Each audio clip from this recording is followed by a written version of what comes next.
Okay, hello everyone. My name is Greg Banks of Lackawanna College, and I'll be the moderator for this evening's discussion on entrepreneurship.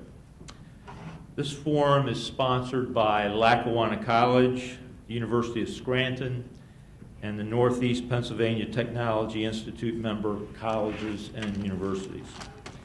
I would like to offer a special thank you to Dr. Alan Brumagem, business professor and director of entrepreneurship, University of Scranton, for your partnership and guidance in developing this forum. I would like to welcome everyone to our event this evening. A special welcome, I believe they're in the audience, goes out to many young students we have, our future leaders, innovators, and entrepreneurs. I believe we have representatives from Wallenpaul Pack. Are you all here? Yes. Could you stand so that we could recognize you? Okay. These students are actually members of a virtual business class and are members of the Future Business Leaders of America from Lake Wallenpaul Pack. So we appreciate you being here. Are there any other young students in the audience?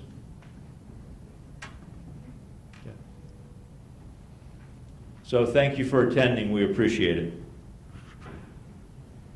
The topic of our discussion is Marcellus Shale opportunities for small businesses and entrepreneurs. It's my personal opinion that free enterprise and entrepreneurship, coupled with our values as Americans, is what has made our country great. Hout's 2011 stated, "The entrepreneurial spirit has been a key source of America's greatness since the nation's founding over 200 years ago." In addition to being the primary engine of our economic growth and prosperity, the entrepreneurial spirit is inextricably linked to the inalienable rights enshrined in the Declaration of Independence, including liberty and the pursuit of happiness. As Winston Churchill once said, "America is an idea, not a place." Central to the American idea is the notion that individual dignity necessarily includes the freedom to work hard, be creative, and get ahead in life. As such, entrepreneurship has historically been seen in America as a fundamental expression of the human spirit, end quote. The strength of our economy is central to our overall strength.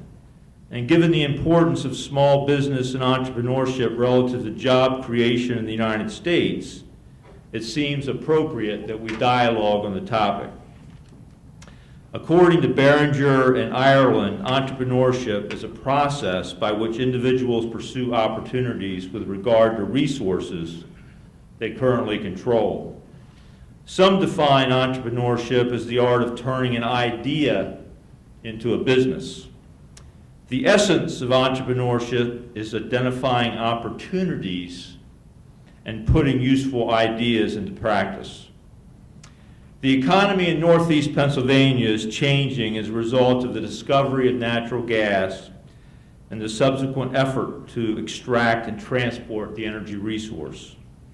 We're all aware of the lease contracts and royalties to landowners, the infrastructure investment that is taking place, from extraction, the transport of the fuel. So there are significantly increasing revenues flowing into our economy, which will impact gas and non-gas related businesses and provide a context conducive to entrepreneurial activity. We have a host of panelists with very impressive backgrounds and accomplishments. We'll hear from our 6 panelists this evening who will provide us with perspectives on entrepreneurship in Northeast Pennsylvania to include their personal experiences and their unique views on the current and future opportunities and challenges for entrepreneurship in our region. There will be an opportunity to ask questions of the individual panelists after each of their answers. We'll gauge the number of questions based on timing. Now I'd like to introduce our panelists. I'll start with Greg Shear, all the way on the end with a military haircut. Greg has a BPA in Professional Aeronautics from Embry-Riddle University. He has an MBA in Military Management for Truro University. He's currently a doctoral candidate in entrepreneurship from Walden University. He's a retired lieutenant colonel from the U.S. Air Force and spent many lonely hours flying the U-2 over Iraq and Afghanistan. And for those of you who are my age, you'll remember that Gary Powers, when he was shot down by the Soviet Union, that's what he was flying, the U-2. Greg is also an adjunct instructor at Lackawanna College. He teaches entrepreneurship, business, and ethics. And we kid around with Greg in that our business graduates at Lackawanna College, they actually graduate with dual degrees in business and aeronautics, as he relates everything to airplanes. Greg is also the current owner, he's an entrepreneur, he's the current owner and operator of GCS Home Inspections based in Montrose. Ryan Stalker, right next to Greg, currently serves as a supervisor of operations for Williams Midstream, part of Williams Companies. After growing up in northeastern Pennsylvania, Ryan studied history and political science at Cedarville University in Ohio, receiving a dual degree in 2006. Following his studies, Ryan was hired by Lackawanna College as a founding director of the college's New Milford Center. During his time with Lackawanna, the New Milford Center grew and gained notoriety as an educational partner for both small business and the region's burgeoning natural gas industry. In 2011, Ryan joined Williams Midstream, a nationwide leader in natural gas gathering and processing. In his current role, he oversees a number of gathering technicians and over $200 million in physical assets in Susquehanna County and Wyoming counties. In his spare time, Ryan is a Master in Business Administration candidate in oil and gas management at the Aberdeen Business School, Robert Gordon University in Scotland, which has turned out to be quite a commuting problem for Ryan. It's a long trip. He and his wife Becky are expecting their first child, Jack, later this month. Actually any minute now. So if Ryan's cell phone rings and he dashes out of the room, you all know why. Adam Diaz. Adam is, everybody knows Adam. Adam grew up on a local dairy farm. He's a graduate of Keystone College. Started a career in marketing with a local television station before starting his own businesses. Now Adam Diaz is the president and CEO of Diaz Companies based in Kingsley, PA. The Diaz Companies consist of forestry operations, of a fully automated hardware sawmill, Pennsylvania bluestone manufacturing and distribution, trucking and heavy hauling services, cabinet door and molding manufacturing, land property management services, disposal and railroad logistics services, along with well drilling services for the natural gas industry. By providing ancillary services to the natural gas exploration companies, the Diaz Companies have been able to grow rapidly in the last few years. Up from 30 employees in 2008, the Diaz Companies now employ 230 local workers. Adam has been self-employed since the year 2001 and continues to expand into other areas of business. Rick Marquardt directs the Lackawanna College's energy programs with a Bachelor of Science degree in Petroleum Engineering from Marietta College, Ohio. Rick began his career in the West Texas oil fields and gas fields as a petroleum engineer and a production engineer. He furthered his education in the oil and gas industry through an extensive list of petroleum industry course trainings in Texas, and most recently in Pennsylvania, and he holds a Bachelor of Science degree in Business Management from Penn State University. Most recently, Rick has been engaged in the Ohio and oil and gas fields and teaches all of Lackawanna College's petroleum engineer core courses. In Rick's work, you need an understanding of geology, and Rick is the only guy I know that can tell fascinating stories about rocks. Steve Pendrak is currently the supervisor of gas supply regulation for UGI Penn Natural Gas in the northeastern region of Pennsylvania. He has over 22 years of experience in positions of increasing responsibility in the inspection, safety, and compliance in gas regulation departments. He's earned an associate's degree in electrical engineering technology from the Penn State University, Scranton. He's also a summa cum laude graduate of the University of Scranton, earning both his Bachelor of Science degree as well as his Master of Business Administration degree with dual concentrations in international business and marketing. He is a member of various honor societies, including Alpha Sigma Nu, the National Jesuit Honor Society, and Beta Gamma Sigma, the International Honor Society of Business Scholars. He's a licensed mechanical contractor in the city of Scranton, where he owned and operated power, plumbing, and heating for over 12 years while pursuing his advanced academic studies at the University of Scranton. He's a founding member and currently maintains an active discussion group, Marcellus Shale, Susquehanna County, on the professional social networking site LinkedIn. And finally, Joe Pipitone in the blue shirt. His education includes a bachelor's in business administration from Misericordia University. Just 2 weeks ago, Joe finished his master's degree in public administration from Kutztown University.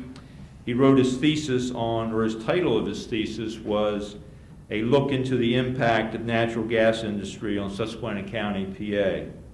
He's an adjunct instructor at Lackawanna College in entrepreneurship, and he's also the owner-operator of Top Notch Tree Care in New Milford, Pennsylvania. So he is an entrepreneur, and Joe is known as Tree Trunk Joe in Susquehanna County. So now we'll begin with comments from our panel. We'll begin with Greg Shear. And Greg, I'll ask you to make a comment. And we would ask you to please provide the audience with a brief background of your personal experiences that have led you where you are today as an entrepreneur or an advocate of entrepreneurship in Northeast Pennsylvania. Thank you, Greg.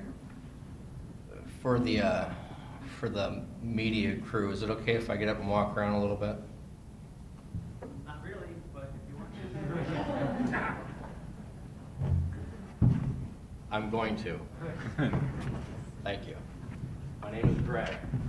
Okay, I grew up in Honesdale, Pennsylvania. That's where I finished high school. And I joined the military during my senior year of high school. Are you catching me? All right, good. My father is a master carpenter. I'll call him a master carpenter, so I believe that's what he is. And my father was out of work my last 2 years of high school, especially in the wintertime. And I said, Dad, I'm going to join the military. Good luck And he said, good luck. on your 3 minutes. I know. Yeah, the 3 minutes. Well, I'll back up a little bit. I told my wife I got 3 minutes, and she said, are you kidding me? 3 minutes? I have a gift of gab. And 3 minutes is usually 30, but I'll limit it to 3 minutes. All right, so I joined the military. I was enlisted my first 8 years. So yes, I retired as lieutenant colonel, but I was enlisted. I would call myself a sweaty. I loaded nuclear weapons on B-52s, and I went to Germany, and I loaded fighter aircraft, conventional weapons, and I got involved in troubleshooting, et cetera. Got my bachelor's degree while I was in Germany. Drove everywhere to get classes. Was fortunate enough to be able to apply for and got accepted for officers training school with a follow-on to pilot training. And then my career just took off. Flew the KC-135 for many, many years. It's an air refueler, Boeing 707 derivative. And then I finished up in the U-2, high altitude reconnaissance. And Greg, you didn't read that, my little write-in notes of hours flying by myself. And I won't finish the statement I wrote. Eating tube food and the like. The military does not do one thing for their military members. They do an excellent job of training you how to fly, fight, and win, the Air Force specifically. But my transition out of the military has been a very difficult road. I feel like my wheels are spinning.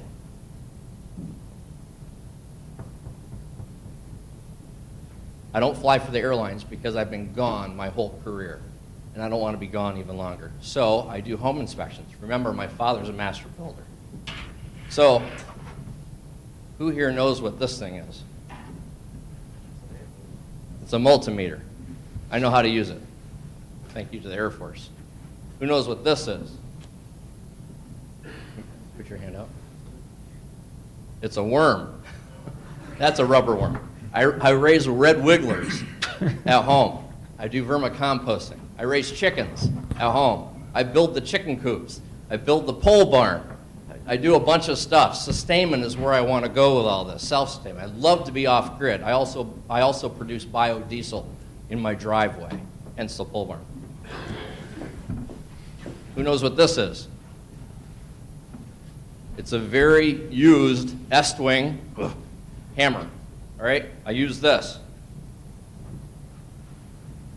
And then lastly, excuse me, I'm rushing. I got a lot of thoughts in my head, and I got 3 minutes to get them out. And I'm out of time. Darn. This was one of the last helmets I wore flying. Okay, this was about me, but it really is about you. And I'm gonna close up real quick here, Greg. Trust me. It's about all of you, whether you're in business, had a business, moving on to trying to teach business, or Walton-Paulpack alumni. It's right down the road. We used to be in track all the time. Or if you want to start a business, you don't need to go to college if you don't want to. You can join the military and learn a trade if you'd like to, or you can go to college and be successful any way you want to. Lang, 2011, that's a citation, said that the majority of people who don't start a business is because of the fear of failure. So here I am as an entrepreneur. I've had multiple businesses. I've failed at a number of them, but I'm successful at my recent ones. This is about you, especially you guys out there. Don't be afraid to start a business because that you might fail. Don't be afraid of that. I was enlisted. I went to college. I didn't want to go to college. I finished my degree. I had a successful military career, and now I like to think of myself as a successful entrepreneur. Don't quit. Don't be afraid of failure. And I really didn't tell you how I got here, I guess, but I'm out of time. So Thank you, Greg. I got panel minutes. Thank Ryan. you. Here, walk around. Thank you, Greg. I don't walk around. I'm not nearly as interesting a speaker as Greg Shear is. Just to give you guys a quick overview of what's led me to being a supporter of small business and entrepreneurs. I grew up in a small town. Grew up, as Greg mentioned, in northeastern Pennsylvania, in New Milford, PA, and was surrounded by small business. New Milford was and is kind of a sleepy little town and a great place to grow up, but not a lot of large businesses. The majority of the local economy was supported by small business, and so even that natural time in my home area just embedded me with the idea that small business is a great way to live your life. It's a great way to make money and find a fulfilling career. As I grew and as I left and got to experience the world a little bit, spent a little bit of time in other parts of the state and the country, I really gained an appreciation. The more I saw of large businesses, the more I gained an appreciation and soft spot for the small business owner for a couple reasons. First, for their dedication. As Greg mentioned, he's gone through a number of small businesses, a lot of entrepreneurs, a lot of successful entrepreneurs go through multiple iterations of owning small businesses, starting small businesses, closing small businesses, and the winners out there, the ones that I'm sure that you folks have seen and that I've seen, are the ones that stick with it, the ones that are willing to go through that process, that cycle. And right along with that is the ingenuity that small business owners have, that entrepreneurs have. I've got a real soft spot and dedication for that. And the third part, and this is really this is something that I really experienced working for Lackawanna College and getting to know quite a few folks on this panel that are involved with this evening, is just the idea that from a philosophical and even from a more practical standpoint, the small business owner really is the cornerstone of the American economy. It's the ability for people to get involved in their community and say, what does my community need? How can I create a business that serves the need of my community? How can I do it better? How can I find something new, a new way to serve my community and to be successful at it? That's the quintessential American dream. That's what everyone wants, to be successful and to find something that's fulfilling. And through first with Lackawanna College, getting to spend time around entrepreneurship students, small business students that had that fire and that drive and that showed that enthusiasm. And then even working with a larger company, Williams, the one that I work with now, and coming into contact on a daily basis with owners of small business, with folks that have taken that dream or that opportunity and made the most out of it and really become successful. It's really kind of been a full cycle experience, getting to see that kind of the whole way around, and I would say that that's really what's led me to being such a fervent advocate of small business and entrepreneurship. Thank you, Ryan. Are there any questions from the audience at this point? I've got a question. You said that you did home inspections, and I'm an analytical chemist. I've got a lab a couple hundred yards from here where we can test for anything and anything.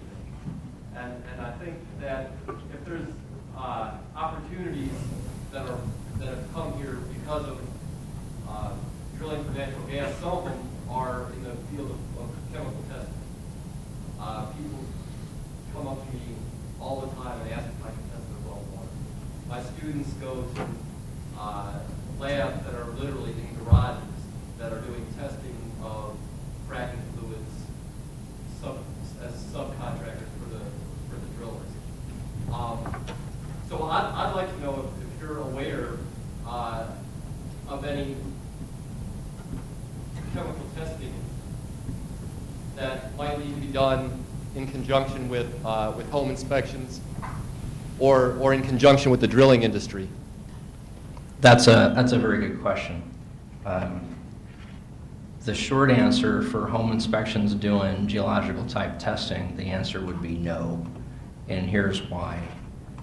Typically you find, that I have found in my research, the folks who are doing the fracking, checking for fracking chemicals in their well water within the aquifer are typically geologists or have training in that area. For me as a home inspector to sample the well water, and there is actually a different protocol for the sampling, would probably be cost prohibitive for me in the realm of my errors and omissions insurance, my professional liability.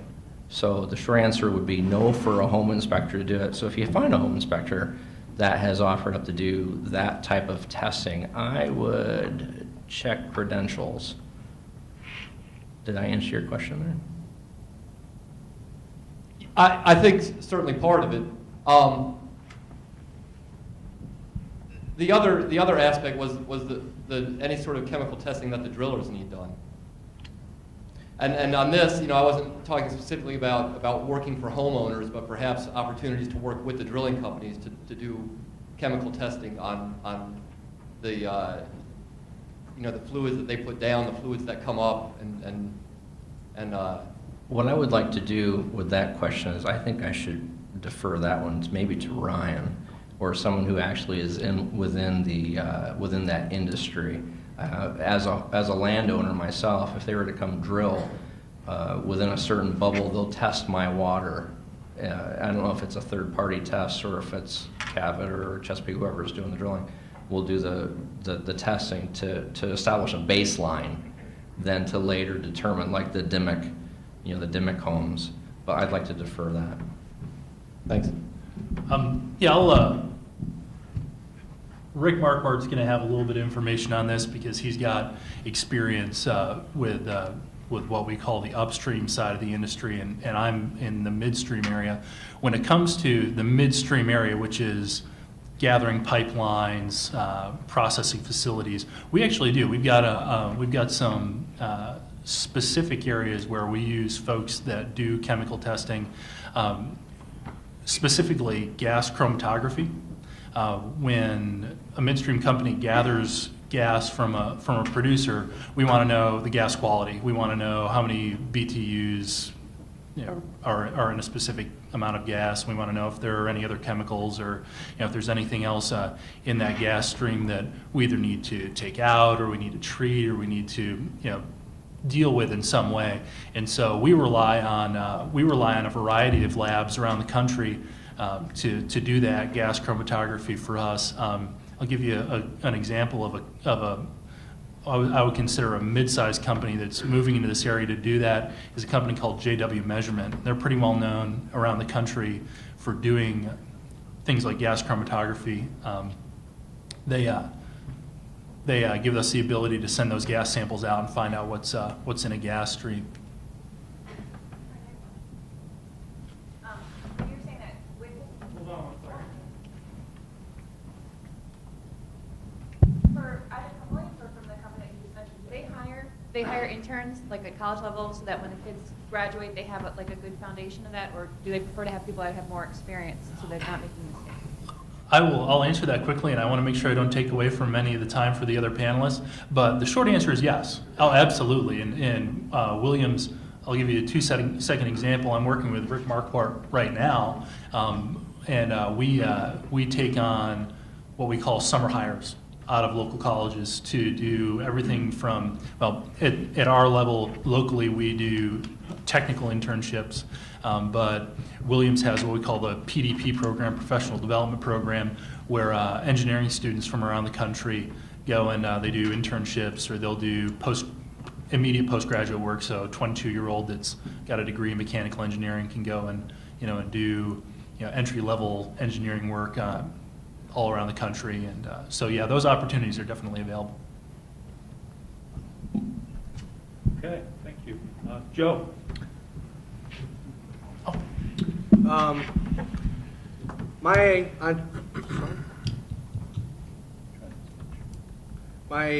Hello?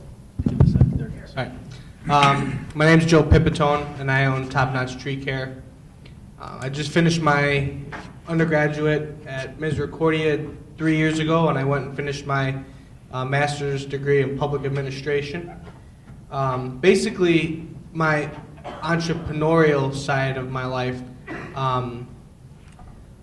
I took something that I was passionate about. I loved rock climbing in college, and I identified that becoming an arborist, where I got to go outside and take down trees, was going to be something that was going to be necessary, required in my community, specifically in correlation to the natural gas industry. There's so much forestry activity and utilities that are being drawn from large companies, etc., Asplund and Lewis, and all these very large companies. It's actually opening up an opportunity for smaller companies to do what they would also supplement. So that, specifically with the natural gas, gave me an opportunity to build my business.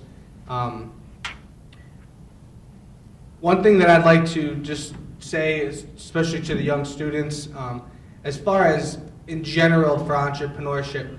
What you're really looking to do is to identify a market gap or identify an opportunity gap, something that you can offer to a consumer that's going to give a significant amount of value that they're going to need. And by monitoring how the economy is changing and what opportunities are changing, for example, for trucking, and it is one specific with natural gas is the trucking industry is just exploding in our area.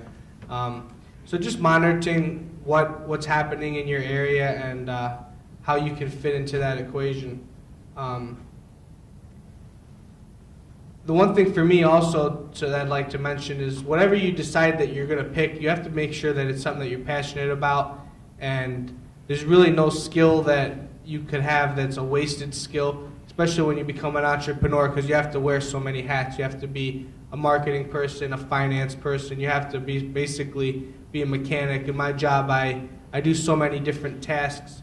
I would just encourage anybody, whatever they would like to pursue, just go for it and do your homework and do your market research and understand what you're getting into, and good luck.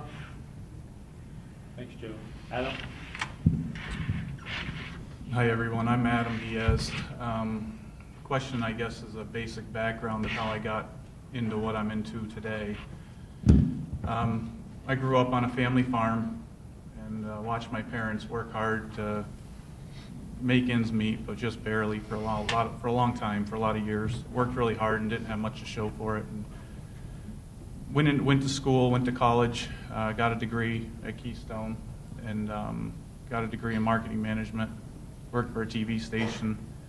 Quickly, the station got bought out. They offered me half of my salary, and at that point, I realized I was never going to make anything if I was going to work for anybody. So all through college and everything, I always worked for myself, side jobs through high school and building stone walls, doing masonry work or whatever it was to make money. Once I went out on my own, it was hard. It was very hard. Back in 2001, you think just because you're in business for yourself, you're an overnight sensation or a millionaire when you're young or just getting started out, and that's the absolute wrong attitude to have. The bills have to be paid first. You have to improve with equipment. You have to buy additional assets, and you have to pay the right people to do the job. And today, we've got 230 some people working for me. We have a great group of people that surround me. I'm just the name on this whole thing. It's my people, my accountants, my attorneys. I've surrounded myself. If there's anything I feel that's extremely important about being an entrepreneur, as you call it, or be in business for yourself, it's surrounding yourself with the right people, because those people can make or break you. Entrepreneurship to me, I don't feel I'm any different today than I was back in 2001 when I started. Everybody says, and they make a big deal at home because we do have a lot of people, we have a lot of equipment and assets and what have you, but that's just material things. I do it because I enjoy it. I enjoy the challenge of developing a new business, looking for the next new phase that's coming through with the natural gas industry. This has enabled us to really expand, bridge some gaps between sister companies that I have to where I'm more self-sufficient upon myself and less on anybody else, so I can control my supply and demand. I can control my workforce. If one business gets slow, I have another business to pick it up. I don't know where I'll end up going with it. I enjoy it. My family's young. I've got another 20 years of work in me at least.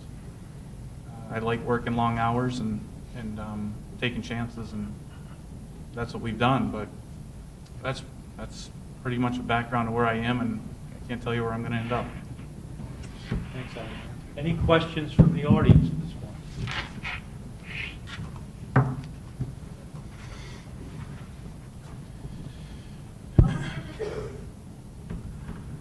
I've got a multitude of businesses. I bought, when the downturn in the economy came, I started in the bluestone business. So we manufacture and ship bluestone. We sell into 40 41 or 42 states in the United States that we ship material and product to. Bought a lot of property. That's where property management came into play. Built a tractor supply store chain and have some commercial properties that we rent and lease right now. A neighboring sawmill that was in business for 40 plus years, had some hard times with the lumber market in a downturn and filed for bankruptcy. We negotiated a deal with a bank to buy the sawmill out of bankruptcy. We were able to retain those employees. We had low overhead because we did buy it out of a bankruptcy. Just purchased a door manufacturing facility in Montrose that was in business for 30, 40 plus years. It was a family business there. That bridged the gap between my sawmill with the hardwoods to supply the doors and the molding hardwood material that we supply to a lot of cabinet makers and builders and homeowners. And that also ties in with the bluestone market because we're all in the construction phase. I own 2 drills. I actually drill for the gas industry. We drill for 5 of the major companies up here right now. We drill conductor holes, which is tied with the work that we do for them now. We do a lot of heavy hauling and trucking, a lot of transportation. I have a disposal company to where we do all the pad cleanups, site cleanups, regular trash, and we handle all the drill cuttings on the closed loop systems for a lot of the companies. I work on 13 rigs right now. The whole backyard is our equipment and our location.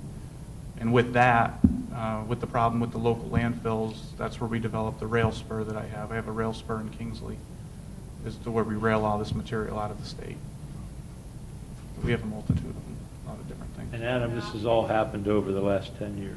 Yes. That's right. Yeah. So they all work together with one another. Any other questions?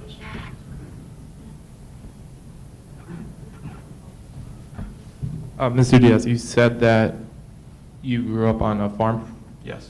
and I was just concerned with the environmental impacts of especially people who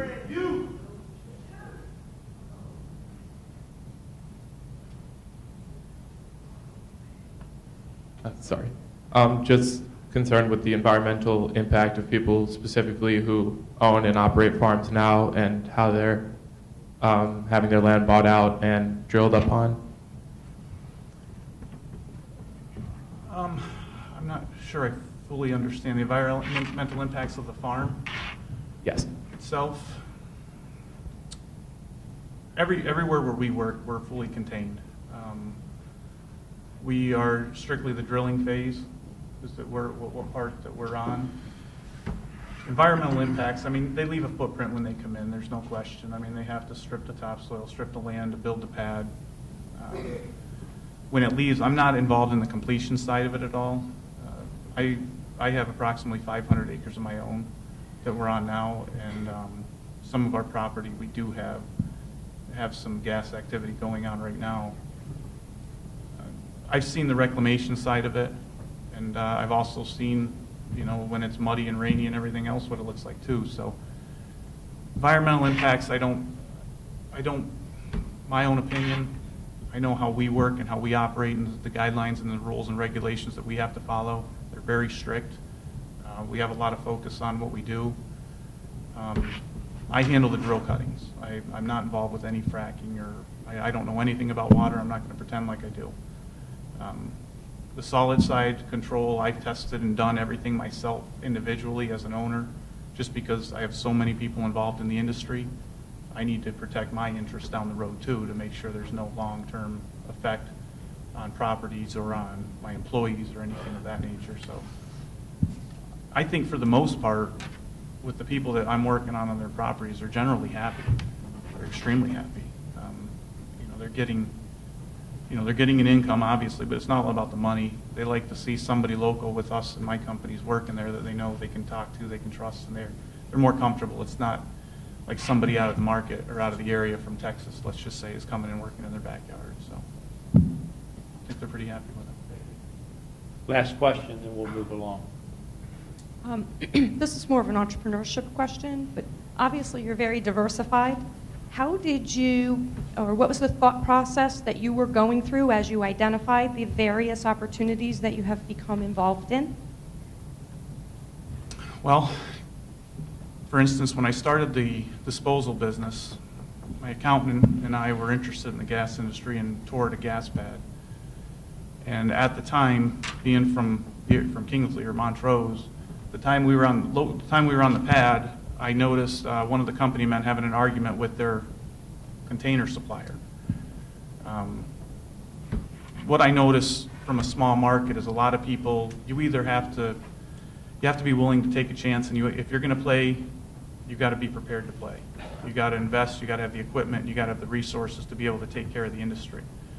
The industry's been very, very good to me, but we've also followed suit by having the equipment and the manpower to do what they need when they need it.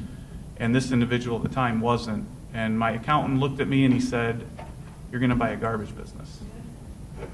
I said, "I'm not chasing no damn maggots." That was my exact words to him. I had no interest in a garbage business, and he said, "Believe me, you're going to buy a garbage business because nobody up here is able."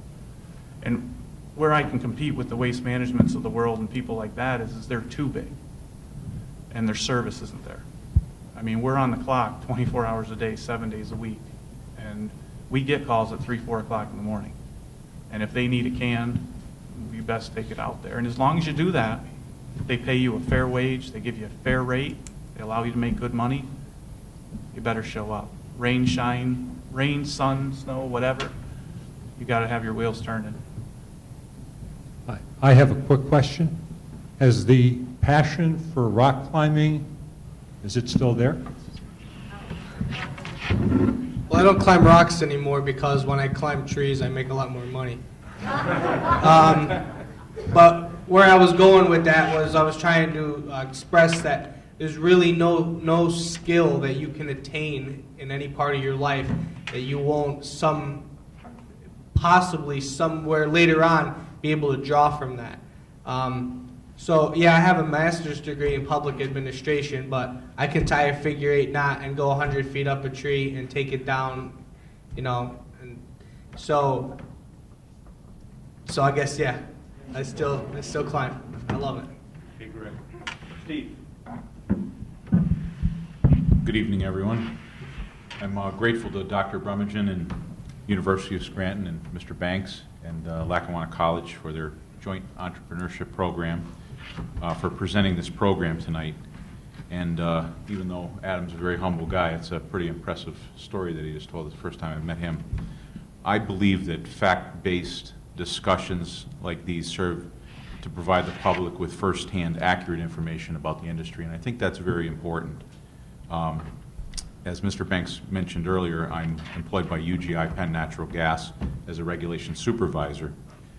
Because the focus of this evening's discussion extends beyond my role within UGI, I just want to make it clear that I'm expressing my own personal viewpoints about what I see are great opportunities for entrepreneurs in the shale gas industry. And you can see from the diversity of businesses that Adam's involved in, there are some wonderful activities. And of course, there are responsibilities expected of those who benefit from the extraction of natural resources from our area. And I think those two things go hand in hand. Very briefly, I'd like to just provide you with a synopsis of what my experiences were as an entrepreneur and how they've shaped my advocacy for domestic energy production in northeastern Pennsylvania. In 1990, I was hired by the Pennsylvania Gas and Water Company, which was a predecessor organization to UGI Penn Natural Gas. And I was driven by a very basic motivation, like some of the gentlemen you've heard from already. I just wanted to provide a, living for my family and have the stability. And it was during a recession that had many of the components that were similar to the recession today. So there were the challenges there.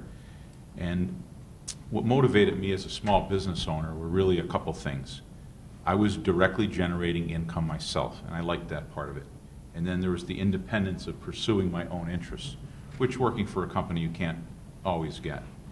And of course, there's a deeply satisfying feeling of actually making something, of creating something, systems that help other people. And that's what the mechanical contracting business is about. And you've heard the word passion a few times. It's part of the motto of this university. And if you do have that for your work, the money is nice, but if you have passion, I think that's the most meaningful of all. So the next 9 years passed very quickly for me, and in 1999, two pivotal events really sharpened my focus more keenly on how leadership was the direction I needed to be headed in order to achieve what I felt were my goals. In 1999, the Southern Union Company purchased Pennsylvania Gas and Water Company, and they subsequently acquired over 10,000 miles of interstate pipeline and the largest liquid natural gas port in the country. And in 2000, I enrolled in the University of Scranton to complete my college education. So those two events were really pivotal, I believe, in my life. And I see a lot of students here in the audience, and I think that's an important component of at least for my life. The advantage of being a non-traditional student, and I am definitely non-traditional in many ways, with 10 years of experience in the energy industry, while simultaneously working for leaders who were making billion-dollar transactions, and observing that from a first-hand standpoint, was that all of the economic, financial, managerial, and marketing concepts that were being taught here at the university really became living lessons in a real-world classroom. So I think that was a real advantage for me. Maybe my situation is unique, I'm not really sure. But in conclusion, I believe that the threefold experience of first owning and operating my own mechanical contracting business, and then absorbing those academic concepts up to the graduate level, and then third, directly interacting with visionary leaders, mentors, whatever you really want to call them, provided a solid foundation for me for, I think whatever the shale gas industry holds. So that's it in a nutshell, and if there's any questions that I'm able to address, I'll try to do that. Yeah, we'll do that in a few minutes. Oh, thank you. Rick? Hi. My name is Rick Marquardt. I actually I come from a different point of view. I had a unique perspective on all this because I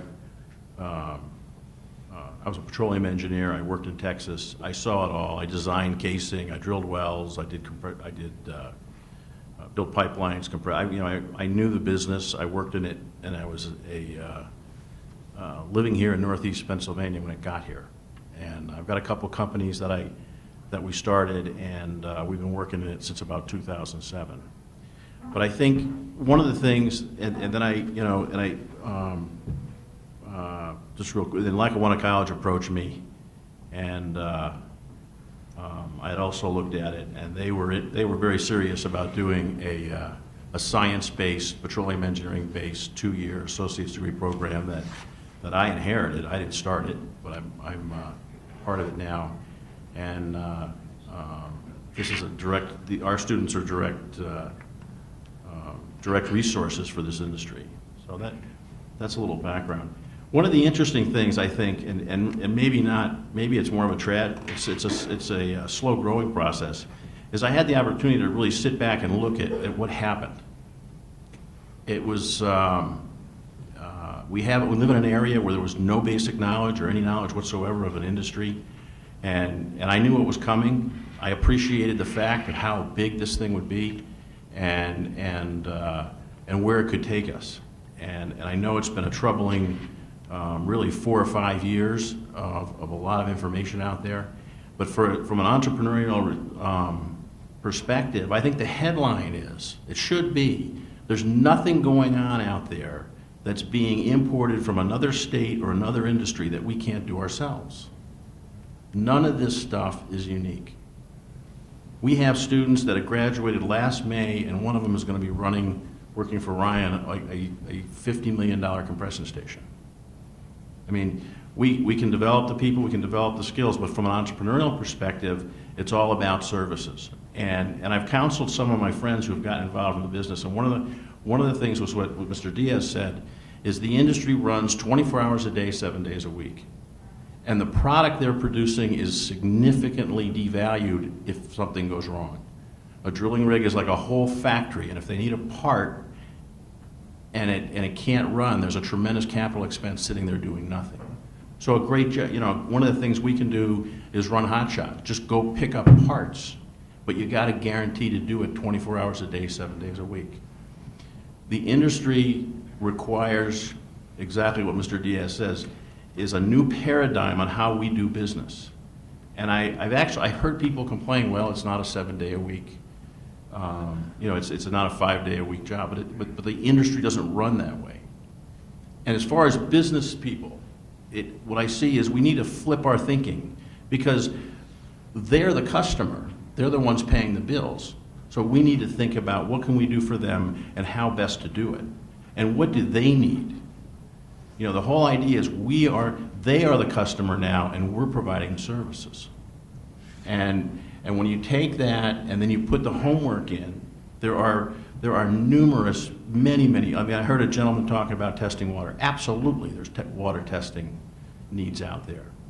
I mean, Ryan may test the gas, but if there's any water on that line, he's going to want to check that too and see if there's any barium or sulfates or anything else in there for scale problems. There's chemical testing.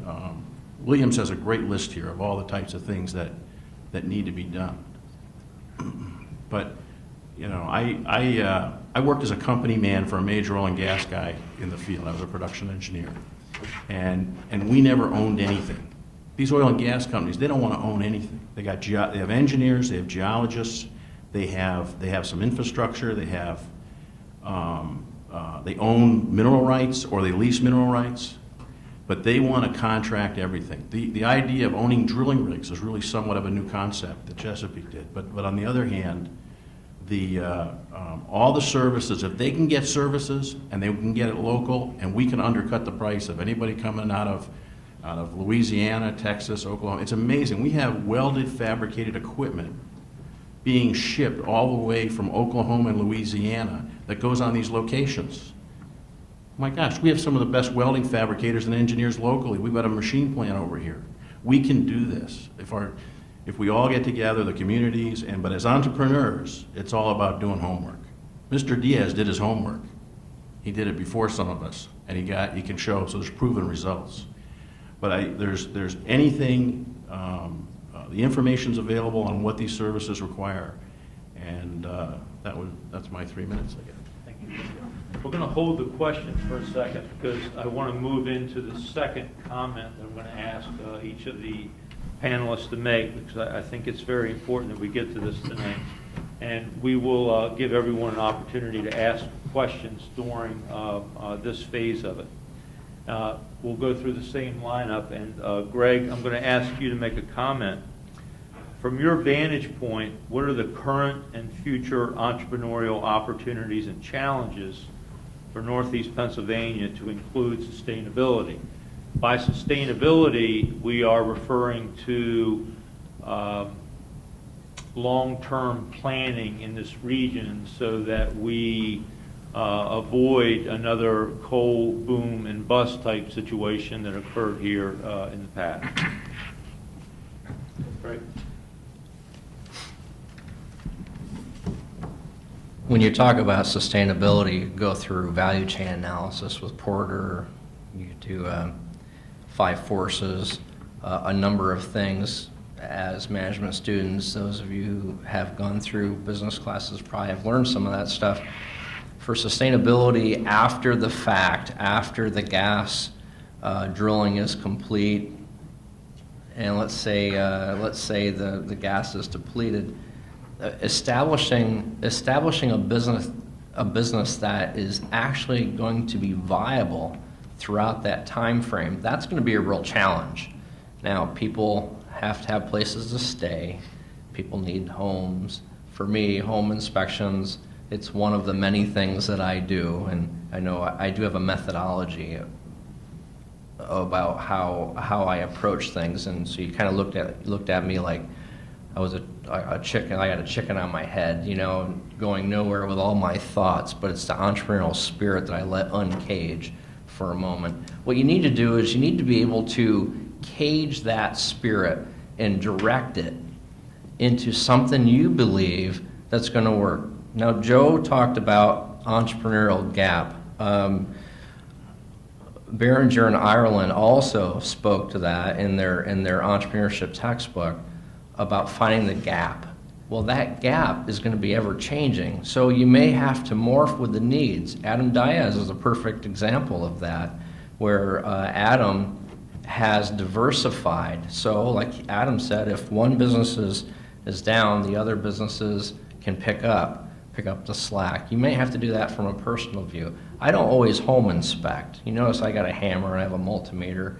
I do roof repair if I need to, and I'm also getting my doctorate degree, and just coincidentally, it's on entrepreneurship, and I'll be dealing with, in my doctoral study, why businesses fail, why businesses don't even begin. So the biggest thing, the biggest answer for sustainability is you're going to need to be able to diversify. I don't think there's going to be any one particular business, per se, gas industry related, that's going to make it vis-a-vis the coal depletion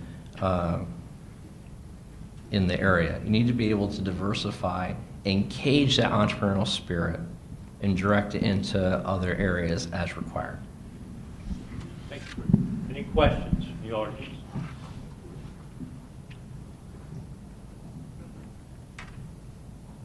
Brian. Greg, I enjoy this question, and I've sat through a lot of meetings and a lot of conversations, both formally and informally, about what does this boom and bust cycle, what can be done to prevent it. And I work with a pipeline company, work with a midstream company, and so those are that's kind of how I look at things. And the first answer that I would have, and probably the best answer that I know of, if you want to avoid a boom and bust cycle when it comes to a natural resource, probably the best thing you can do is actually build infrastructure intensive businesses around that resource while it's still there. Natural gas, it's a pretty good example. Say Adam's talking with his accountant, and he says, you're going to build a natural gas fired electricity generation plant. And pretty big expenditure, pretty big deal. But during that time period and through that project, there's going to be a lot of work done that you'll build a facility and you'll build all that infrastructure that's necessary to run that facility. And the company that builds that will buy gas from local companies and use that to generate electricity. And someday, decades down the road, when the natural resource no longer exists, you've still got an electric generation plant that runs off natural gas, and it still has pipelines built into it. And you've got that resource still available possibly somewhere else in the country. Let's say it's somewhere in upstate New York or in Ohio. You can still send that resource from a further distance to that existing plant. So you've got a plant in Wyoming County or in Lackawanna or Luzerne County that 100 years from now, even though there may no longer be natural gas in this area, it can still take natural gas, it can still generate power, and it can still supply jobs. So there you've got a business that decades later, once that resource no longer exists, it still has the ability to do its job because it's built around the infrastructure that was put in place while the resource was still available. So I know that's kind of a long answer, and from an entrepreneurial standpoint, it's kind of a big task. But there are folks out there and that will be looking at options like that. There are entrepreneurs out there that are looking at options of that size and that scale. And when it comes to that small to medium scale, when we think of groups like Diaz Companies or groups that Williams hires. Actually, Rick mentioned a sheet, and I'll actually direct your attention to it, and I think it's on the back table. It's a little ditty that Williams put out called Natural Gas Development Creates Opportunities in Your Area. And for anybody that's looking to be an entrepreneur, start a small business, or grow their small business to work for companies in the industry, this has some pretty good information on it. For us, it's got a kind of a quick list of, looks like about 40 different types of companies, 40 different industries that we work with directly where entrepreneurial opportunities exist. And then some of the other information that's on there, something in particularly important to Williams and important to a number of other local gas companies is a system called ISNetWorld. And if you want to work for Williams, if you want to haul the trash away, or if you want to, I don't know, put porta potties in or hotshot parts for us, you have to be part of this ISNetWorld database. And a lot of companies will have keys like that. They're the keys to the gate to get into those companies, and that's something that I would piece of advice that I would give for groups that are looking to get involved with these companies and saying, well, how do I do that? They won't return my calls, or I just can't seem to make the right connection. I would advise, and from both long-term and short-term standpoint, you need to be looking for those gates, looking for those pieces of the puzzle that might not necessarily be immediately apparent. And then the last piece would be, it's been mentioned a couple times, but I can't overemphasize it. It's the idea that you need to know where you stand in the industry, know what your business does compared to other businesses in the industry, and basically that means Rick kind of touched on it, the idea that we contract a lot in the industry. And a savvy business owner will know that if I have company A, I don't necessarily want to contract with Williams, but I want to contract with the company that Williams contracts with. A small business owner would be savvy to know where they kind of fit in the puzzle. Do I go to Williams if, I'll use a porta potty business as an example. If I have a porta potty business, well, no, you don't, because we don't hire porta potty businesses, but our contractors do. If I hire S2W, a contractor of ours, to help build a compressor station, they're going to be the ones that are going to try and get a hold of a group that owns and maintains porta potties, not Williams. So the first piece of advice would be to kind of understand where you fit in that picture and make sure that you're talking to the right people. That can help to make sure that you get your phone calls answered and make that business is getting a hold of the right people in the first place. Second is being compliant, doing things like getting involved with ISNetWorld. And the third, as both Adam and Rick mentioned, is be ready, because the industry has a lot of funds available. We've got a lot of business available. We can really make some successful entrepreneurs, and we have, even locally. But it is a 7-day-a-week, 24-hour-a-day business. I know that as a personal anecdote, I recently had a situation where I had a compressor break, and I needed to get a part to West Virginia, a big part, immediately. And so I called someone at 10 o'clock at night, and I said, I need you to come and pick this part up. It was a crankshaft, probably a ton and a half piece of equipment. And we called a contractor, a local entrepreneur, a gentleman by the name of Guy Parrish out of South Montrose, up in Susquehanna County. He sent a driver at 11 o'clock at night. We loaded that piece of equipment, drove it 8 hours to West Virginia. They worked on it for 24 hours straight, loaded it back on that truck, and it was back. And that's the name of the game. We, frankly, we don't have time to wait. Rick said it well. When we have equipment that isn't running, one of my compressor stations, when it's down, it costs me $50,000 an hour to be down. And so if it takes me $49,000 to get that compressor station running 1 hour faster, then that's what we're going to do.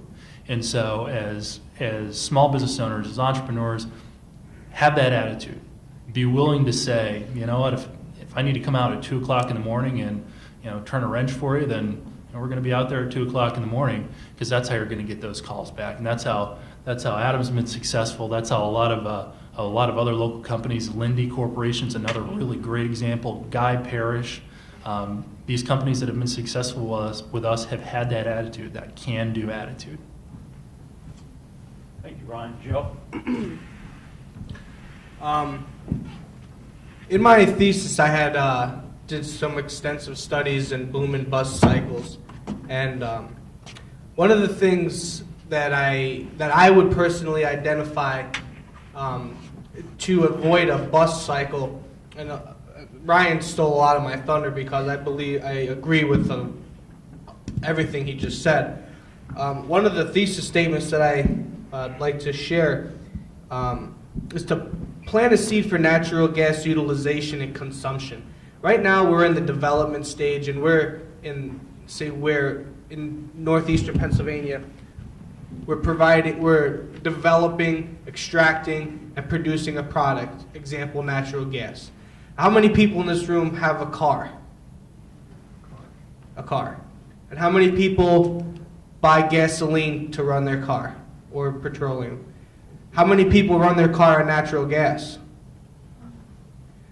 So there is a perfect example of an opportunity gap. One quote that I'd like to share that I actually, I do some of my best work at about 2 o'clock in the morning. I found this article, and one of the quotes was from T-Bone Pickett, and he quoted and said, "Natural gas is cheap, clean, abundant. It's ours," meaning the United States, domestic fuel, and we'd be fools not to use it. So in my opinion, one of the major opportunities to avoid a bust cycle, and like what Ryan commented on, would do somehow to take natural gas from a production side in our area and to focus next on the utilization, not only for this community, but for the entire United States and for the world. Become a hub for technology in personal heating, for homes, for fleet vehicles, large cities, or 18-wheelers that use oil. Take those pieces of equipment and turn them into natural gas vehicles, and that will do two things. One, it'll create a second industry of the production, of the utilization of this resource, and second, it will create a higher demand for the first product, which is the natural gas. So you're going to be driving the demand price up, and you'll be creating the second manufacturing side. Any questions?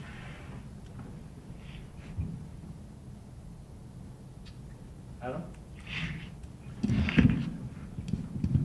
Well, I take a completely different approach on this boom or bust deal. I agree with what the guys next to me are saying here with we definitely need infrastructure. We need infrastructure so more users can use this product, but my theory is pretty simple on this. If you're worried about a bust, manage your debt. I mean, it's inevitable in this business. This business is too cyclical. Gas 2 years ago was $10, $11 a thousand. We're looking today at $2.51 to $2.54 a thousand. That's a big difference for the amount of money these companies are invested in drilling these wells right now. I don't think this industry is ever going to go away, but it's definitely going to slow down. And it's slowing down right now. And in my position, where the companies out of Texas or Utah are out here, one thing that hasn't been mentioned is they're going home because it is into bust mode right now. That's where I can pick up the pieces because I'm here.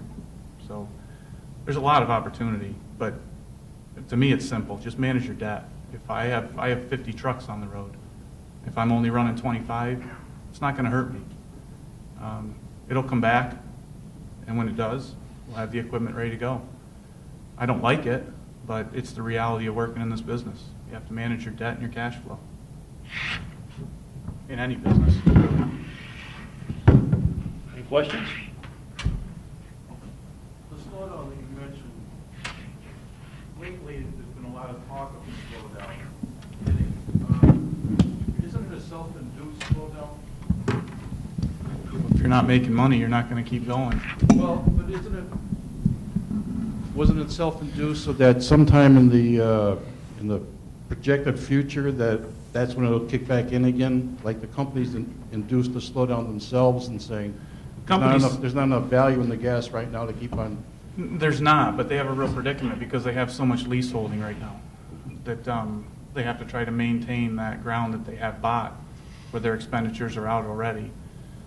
So they're being strategic with where they drill and how they drill and what they spend. I know on my end, it's a money game right now. You not only you got to service them, have the equipment and the manpower, your price has to be very competitive. So is there any estimation as to if there is an induced slowdown for a protracted period of time, when you think it'll bounce back again? I bought a sawmill 3 years ago and was hoping the economy come back. It hasn't come back a bit yet, but we've been able to maintain because of having our financials in order, and secondly, acquiring some additional business through the gas industry that has helped us out. I'll hop on the back of this too. One of the things that we're experiencing is low price in the commodity market because of the amount of gas available. When you've got an amount of natural gas that really shakes the market and essentially doubles the amount of natural gas available on a daily basis, you see that natural dwindling of prices. And one of the things that will help to temper what's going on in industry-wide and nationwide right now is that the Marcellus is very close to its major markets. So you've got Boston, Philadelphia, New York, right here. When there are companies that are laying down rigs and they're shutting down production in West Texas because they've been pipelining natural gas to Philadelphia for the last 30 years, and all of a sudden the price is, I think it was $2.43 per MCF, and that was today's price. They can't afford to work at those prices, but the slowdown that Adam mentioned, that you mentioned, is tempered by the idea that when Chief, Chesapeake, Cabot Oil and Gas, when they bring gas out of the ground, they only have to pipe it a couple hundred miles to get it to market. And so the slowdown actually isn't nearly as slow here as it is in Louisiana or Arkansas or Oklahoma or Texas. And one of the things that'll bring it back is some of the issues that we see domestically and some of the issues we see internationally. I know there's a lot of talk right now about Middle East conflict, specifically with Iran. And as issues happen with crude oil production around the world, people look for alternatives, and so you'll see a bounce back in natural gas prices. And actually, if you look at the trends, natural gas is starting to rise again. So.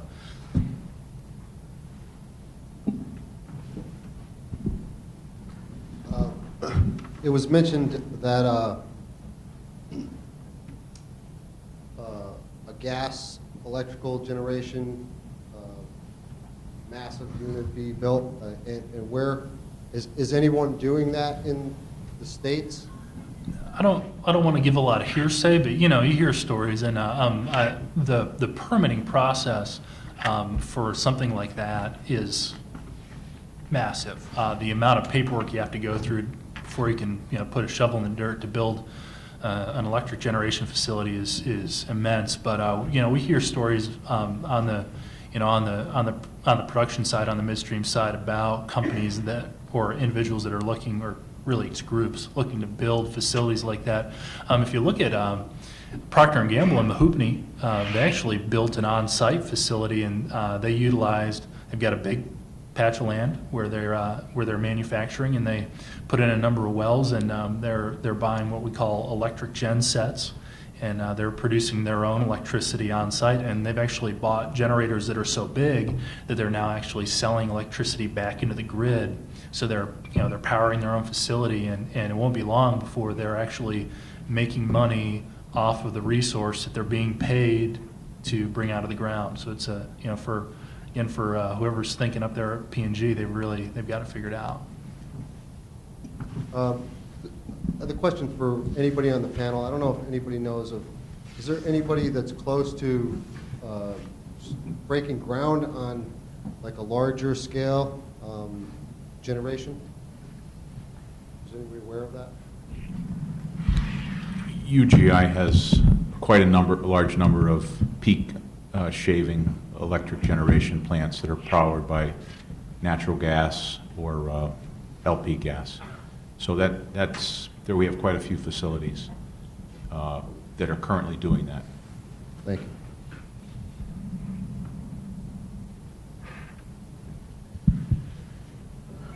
I have two questions. My first question is, Cabot recently signed an agreement with Williams about the Marcellus gas to go up north. How long is that going to take before it actually affects the area? Well, when it comes to, to give the audience a little bit of an understanding of the relationship, Cabot and Williams have an exclusive agreement. We actually move 100% of Cabot's gas out of the Marcellus, and we actually currently move gas into New York interstate pipelines, specifically the Millennium Pipeline. And that was through a recent acquisition that Williams made. We bought Delphi Corporation, or what's typically referred to as the laser system. And that takes gas out of Susquehanna County up into Broome County and delivers into Millennium. The deal that I think you're referring to is the Constitution Pipeline. Yeah, and that's a very recent development. I'll tell you, to be honest, I was on a business trip in San Diego last Monday, and I got an email from a friend that said, "Hey, I heard you guys are building another pipeline," and that was the first I heard about it. But we are, we're in our area in Susquehanna County, Wyoming County. We have what we call the Susquehanna Supply Hub. That is kind of what we're referring to as our operating area. And out of the Susquehanna Supply Hub, we will be building the Constitution Pipeline to connect into the Iroquois interstate line that does deliver to New York City and Hartford, Connecticut. And that should be finished, I want to say, and please don't quote me, I believe either 2014 or 2015, maybe sooner. So within a couple of years? Couple years. And then another question we have is, New York State is in the process of switching a lot of their coal generation plants over to gas. Is that going to affect us, being that we're so close to New York? Steve might be able to talk a little bit better to this. I think it does. I think that, personally, That might make it another take us out of the. I think right now actually, I'm going to defer this answer completely because I don't know enough solid information, and I'm sure he knows a little bit more than I do. There's two types of electric generation, base load and peak shaving load. And about 50% of the base load of the electricity that we use is provided by coal. Traditionally, natural gas has been used, or LP gas has been used for peak shaving mainly. When the price is the highest, when the demand is the greatest, when you're running your air conditioners the hardest. But part of my comments when we get to those will be that I think that would be a wonderful opportunity to start replacing some of the base load coal-fired plants with natural gas, and that would provide a new market. And I think that's really where the genuine opportunities are. So Steve, why don't you go ahead and respond to the question? Thank you. From my perspective, the opportunities for shale gas business ventures are really limitless. I mean, you all came here with some thought of what does Marcellus Shale, offer to me, and whatever you have in your mind. And I know a few members of the audience. If you were a dean of a college, there's opportunities there. If you're a newspaper reporter, there's opportunities there. If you're an optometrist, there's opportunities there. It's really limitless. I don't think I'm exaggerating when I say that the total wealth that is going to be created in this area is going to really be staggering by the time that this finishes. Because of time constraints on my response, I'll try to keep it very brief. I think the best approach to this answer is to provide just a list of broad areas, and maybe that will pull some of you in and answer some of your questions, is that where I see opportunities, and they would just be like a little laundry list. And then I'll just delve into one area that I think offers some opportunities. In fact, it's what Adam is doing right now. So here's some of the current opportunities. I'll break it up into tangible goods and services, because I think there's equal opportunities. On tangible goods, you have housing, food and entertainment for the men that are working, men and women, trucking, specialized tools and equipment, pipe and drilling equipment, water, sand, construction materials like asphalt and concrete, liquid fuels, auto and truck sales, and of course luxury goods, because a lot of wealth is being created. And then on the services side, There's going to be banking, financial wealth management, tax and accounting. We mentioned already that a lot of accountants are involved. Legal services, there's going to be a tremendous, heard a large local firm advertising already for liability. So, you know, legal services, insurance, and on both sides. I mean, we have corporate counsel. We're hiring more corporate counsels within our company. Advertising and media, you've probably seen a lot of advertisements generated by the gas industry. And recruiting, geologists, I mean, there's really a lot, and engineers, of course, and environmental services. I didn't mean to put that last, Rick. Engineering should have been first. But so one area that so that's a little laundry list, but one area that I find intriguing is probably one of the most challenging, because already environmental impacts and water have come up in the discussion, and that's supplying these drill sites with recycled water.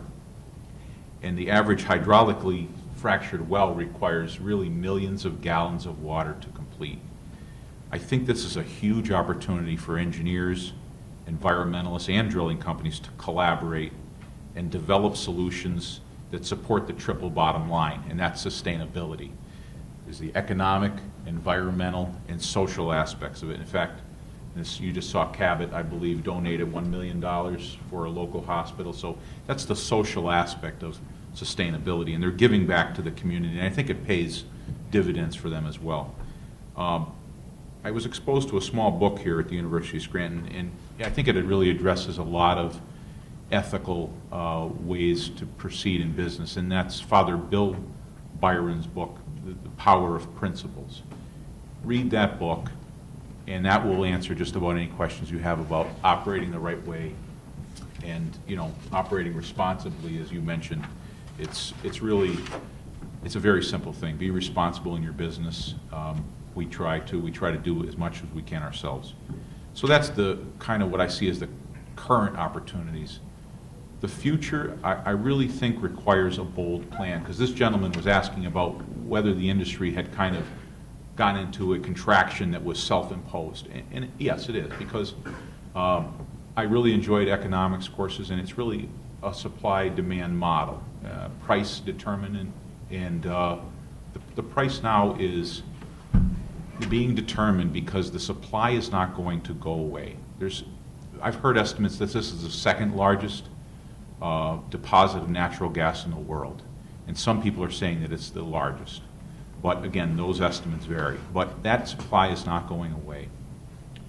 The future opportunities really require a bold plan. Develop industry clusters and create new markets for this energy. Because right now, the industry is supplying existing markets, and they're very lucrative. I mean, we were transporting gas, I think Rick mentioned it, from Texas to supply New York City. I mean, you can imagine what the expense is in that. We're close. So these markets are growing slowly because, you know, methane is a perfect substitute for oil and electricity. In fact, the price of natural gas to UGI customers is now down 40% over the last 4 years. So it's dramatic. But my vision for the industry in the future is really one of creating entirely new markets in close proximity to the shale gas supply. What I'm talking about is these markets would be energy-intensive industries such as steel and glass manufacturing, and I mentioned peak and base, peak shaving and base power, electric generation before. And this would leverage economies of scale, because let's face it, I mean, the supply is huge. It would shorten up those logistics supply chains, and you would be able to exploit a really stable, low-cost, clean energy. Companies and governments can collaborate in developing these energy clusters, and it could enjoy excess profits long into the growth stage of the product life cycle. So, you know, we're limited on our time here, but I'd like to provide an opportunity to continue my discussion with you if you're interested after the Q&A period. And one forum that I think that offers really a lot of opportunities is, we mentioned it before, is a social networking site for professionals. It's called LinkedIn. I host a discussion group there called Marcellus Shale, Susquehanna County. It's a great place to exchange ideas and suggest opportunities. In fact, maybe some of the panel members would jump into the discussion, and we can collaborate and discuss it further after this meeting. So I welcome you to log on and contact me after that. Thank you, Steve. Thank you. Rick?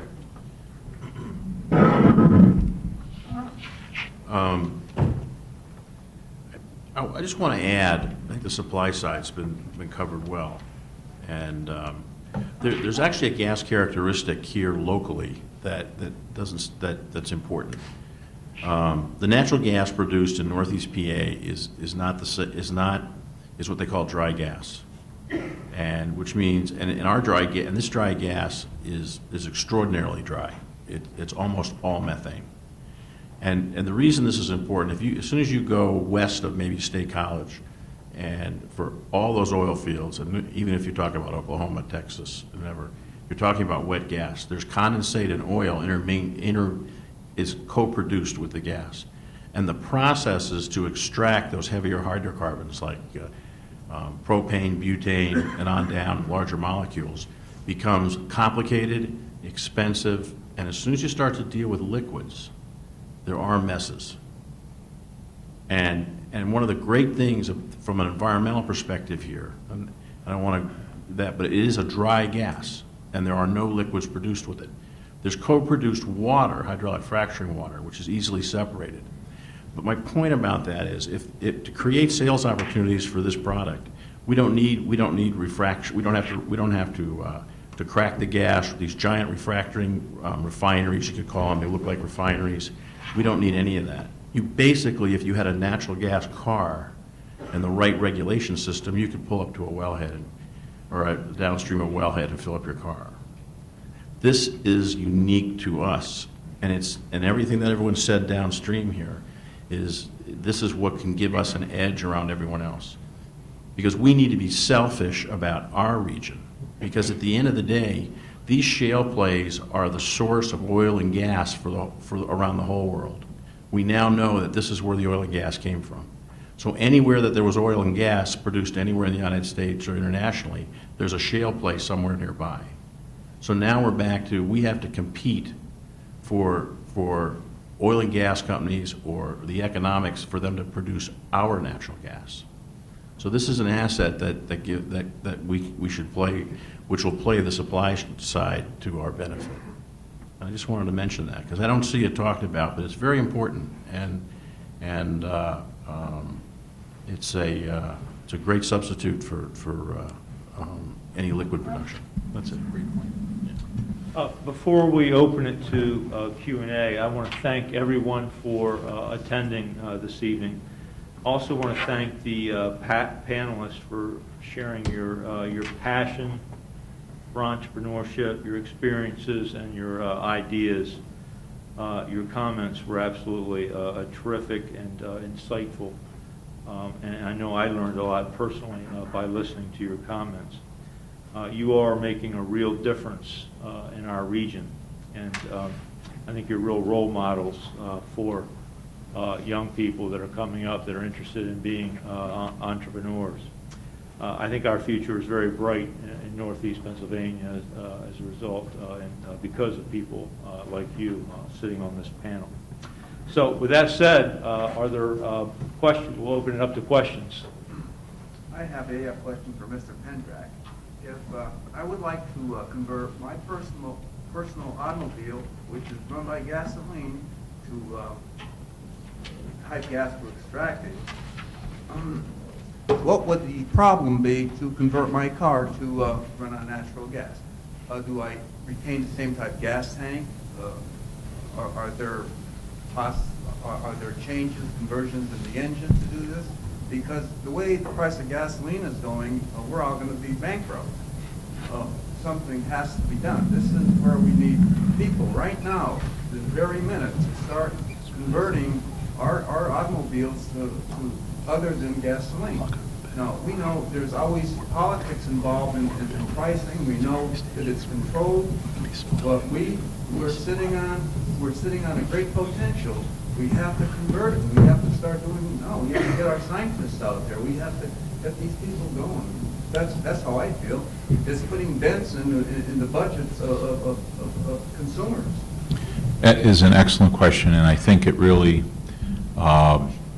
Oh, I'm sorry. The question was, why aren't we running our automobiles on natural gas? And the answer is that some people are already. In fact, that is what I spoke to, I believe, in creating new markets. Right now, you can go to a Honda dealership or any other, some other companies and purchase an automobile that's already set up for natural gas. And in fact, there's some very nice incentives that shorten your payback to recoup the cost, because it's a little more expensive to purchase an automobile or truck that's set up for natural gas. In fact, our company ran natural gas vehicles, compressed natural gas for a while. There's a huge potential also for larger vehicles, trucks. There's trucks, semis, triaxles that run on compressed natural gas or liquefied natural gas. So that it already exists. You can go to your dealership tomorrow and buy it, or I believe you can have it converted. I'm not as knowledgeable about that. And it will save you a great deal in the long run. To hop on the back of that, too, a lot of companies that are working in the industry now in northeastern PA are looking to convert their fleets. Cabot Oil and Gas, our customer, uses dual fuel trucks now. They actually just took delivery on a number of dual fuel trucks that are gasoline or natural gas. Williams is converting our fleet as well. And there are a group of producers and midstream partners in northeastern PA, one of which is Williams, that will be building the first CNG filling stations in northeastern PA over the next couple of years. For now, they're strictly commercial use because the regulations are a little bit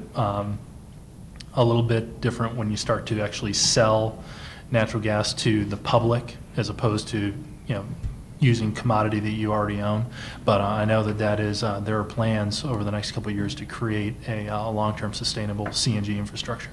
Well, I mean, we're in the present mode, but we're behind in one aspect. We have to. I know there are problems. We're in our infancy. I understand this, but we have to get on top of the ball and make it move. There are a lot of people that are spending a lot of money to try and make that happen. That's the thing. I mean, what does the average citizen, taxpayer know without coming to a seminar like this? It opens up your brain and you say, yeah, let's do it, guys. Let's get efficient.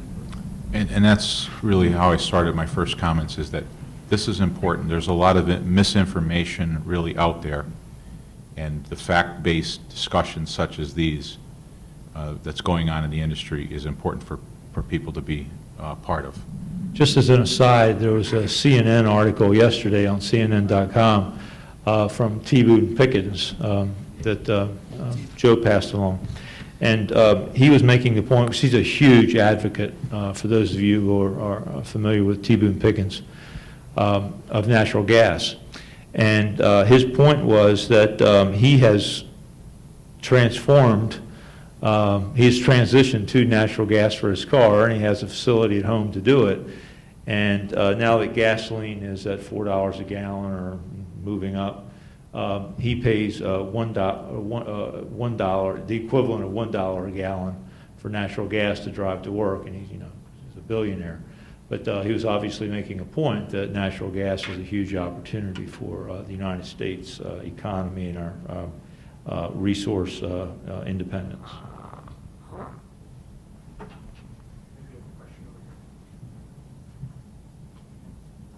Hi, this is for, I guess, Ryan. You had mentioned about the components that you needed in a very short time for a compressor station. You call it a hot shot. You already have companies out there that provide that service.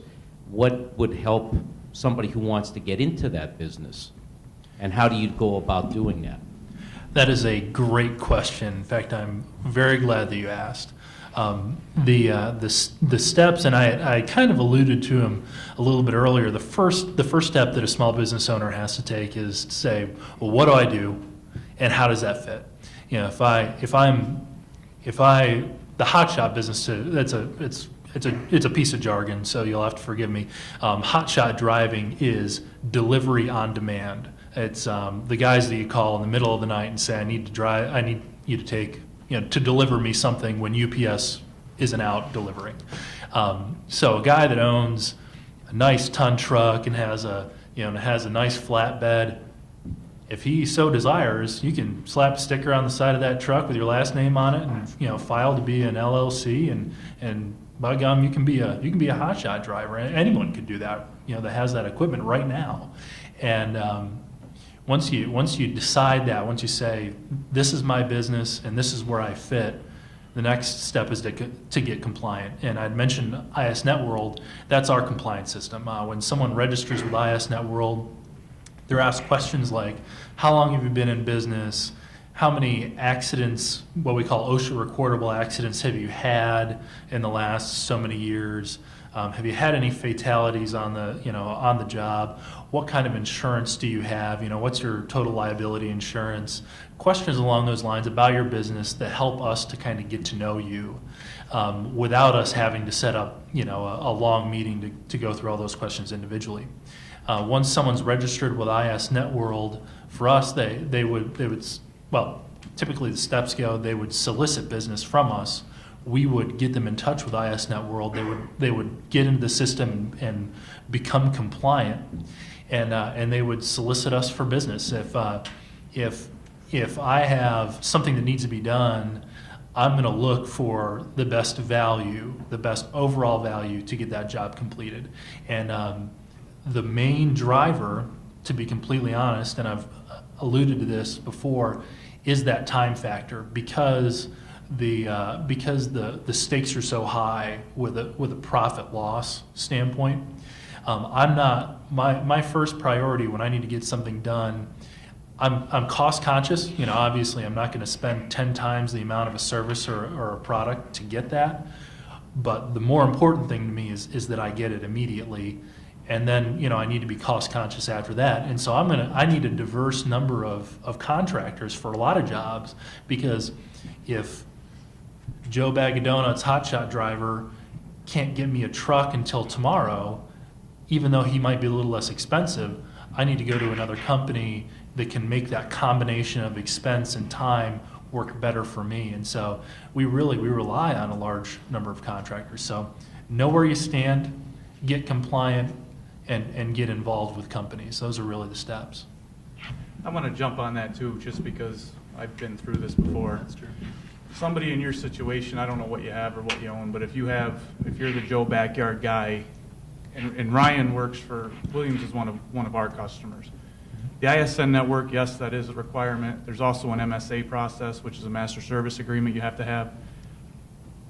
A lot of the people aren't the size operation they need to be to apply on an ISN network. I have full-time staff working on ISN network applications to apply. I also maintain $20 million of insurance. So what a lot of companies are doing, smaller operators, they're subcontracting through somebody that already has an MSA in place that can take up to 9 months to a year to obtain. If there's people out of work now that want to go to work, you're better off going to the subcontractors already. Because like Ryan said, he needs those hot shots. More than likely, there's a point in time when he's overwhelming his regular people he's using, to where if they have your name, they're going to call upon you. It's a way to get your foot in the door and a way to start without going through all the requirements that you need, because it's very intense. You're not going to work and get a paycheck from Williams in a month. I mean, there's no way. Brian, what did that hotshot driver contractor charge you to deliver that crankshaft to West Virginia? A lot. Man, I don't want to. I won't get into exact numbers, but the parameters where we had a guy that went down and drove back, stayed the night, and it was thousands of dollars. Multiple thousands of dollars for that service alone. That doesn't include the crankshaft that he took. Was a $70,000 piece of equipment, one piece, that had tens and tens of thousands of dollars worth of work done on it on a shop. There's an idea, a machine shop that can handle large pieces of equipment, 3-4 ton pieces of equipment. There's a business idea for you, a big machine shop in this area, because I shipped my piece to West Virginia. Like Rick said, we can do it faster here, we can do it better here. But all that to say, if you're willing to get up and send your guys out, at 2 o'clock in the morning, I'm not asking how much it costs. I'm asking, can you do it? And if you say, I can do it, but it's going to cost you this, I'm going to say, fine, do it.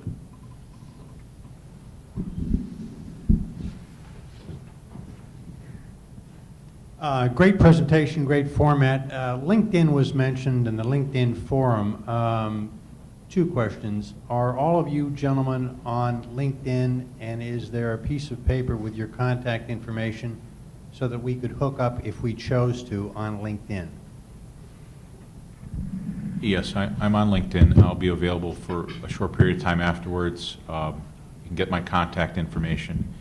And if you're not on LinkedIn already and you're looking for either job or opportunities, I would strongly suggest that that be one of the first places that you stop. Am I to assume by the silence from the other participants that you're not on LinkedIn and or that you don't want to share the information? I'm a Facebooker. Most of us are on LinkedIn, and I know I personally am going to, now that I know about Steve's forum, I'm going to be joining that. But I think most of us are on LinkedIn. Yeah. Thank you. Yeah, we had a student over here. Over there in the white shirt.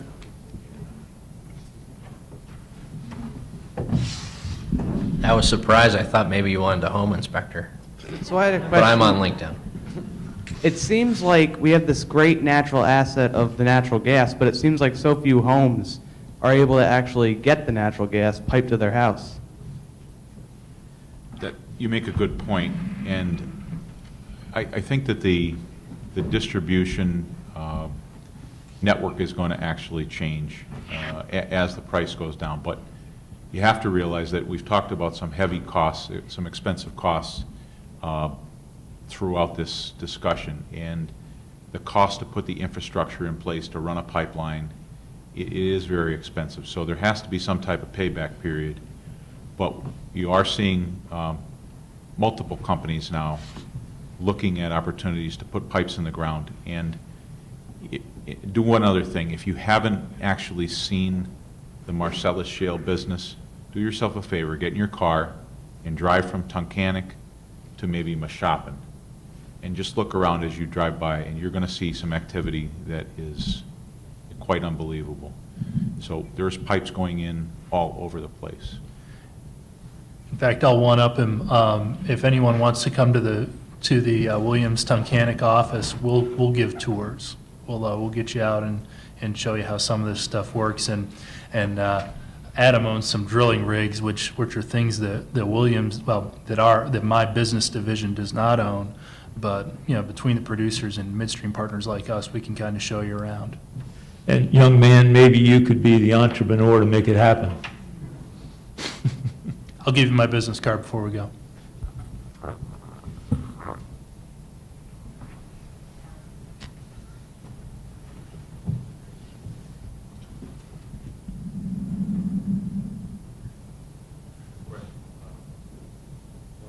You talked about using recycled water for the drillers.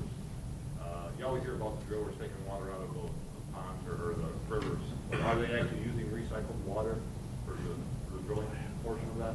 Can you talk a little bit more about that? Actually, the drilling portion is a very small portion of water usage. I mean, it's not.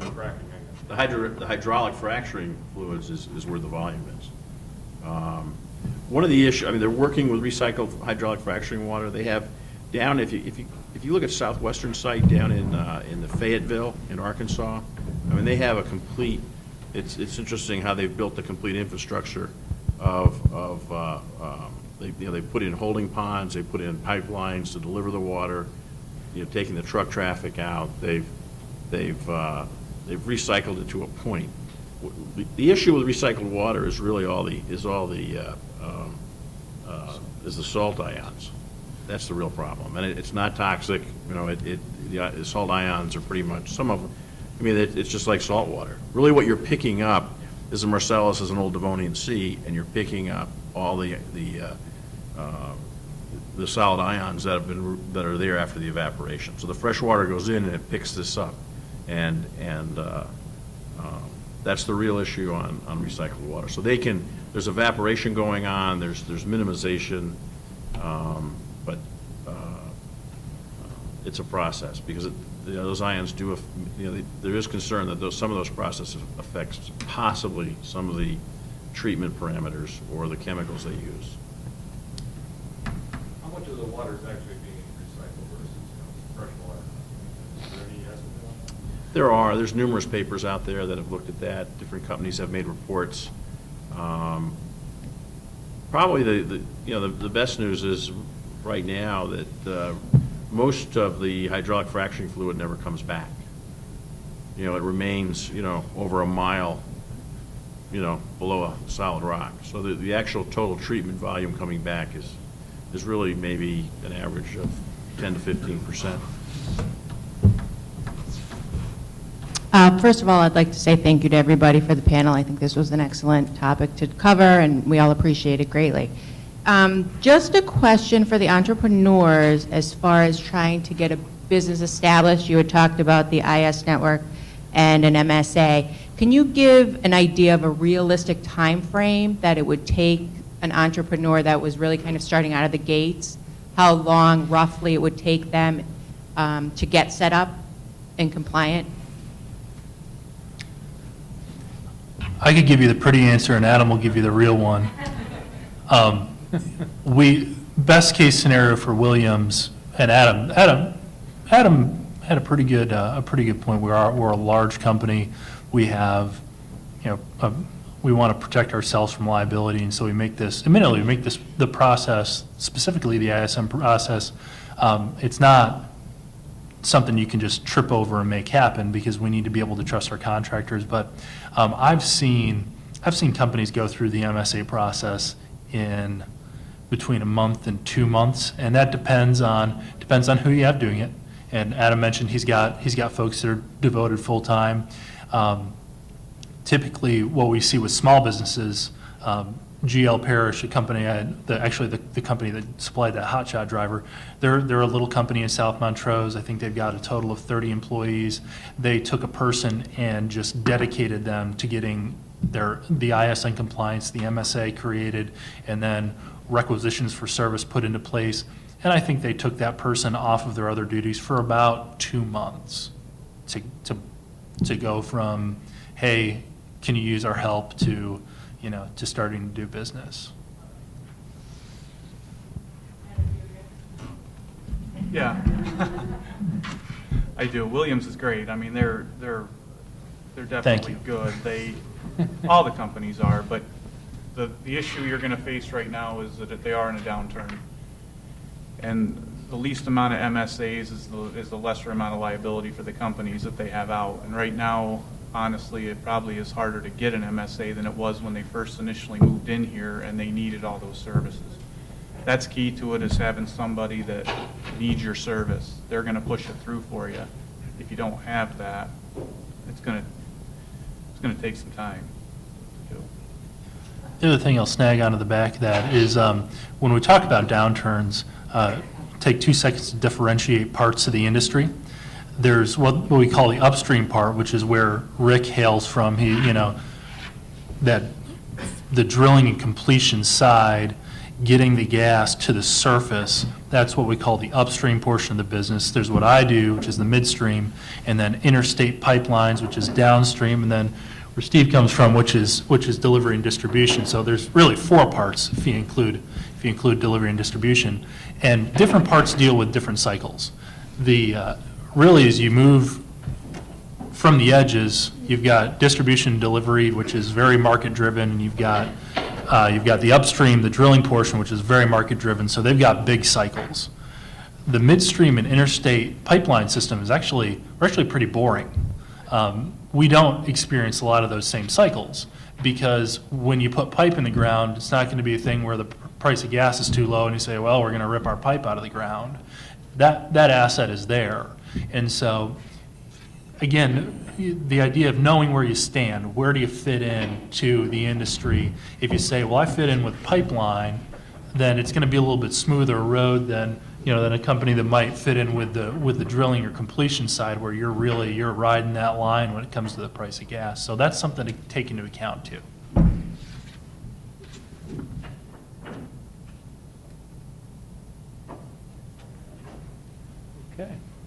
Well, thank you, everyone, for a great discussion. Thank you again, panelists, and we appreciate it.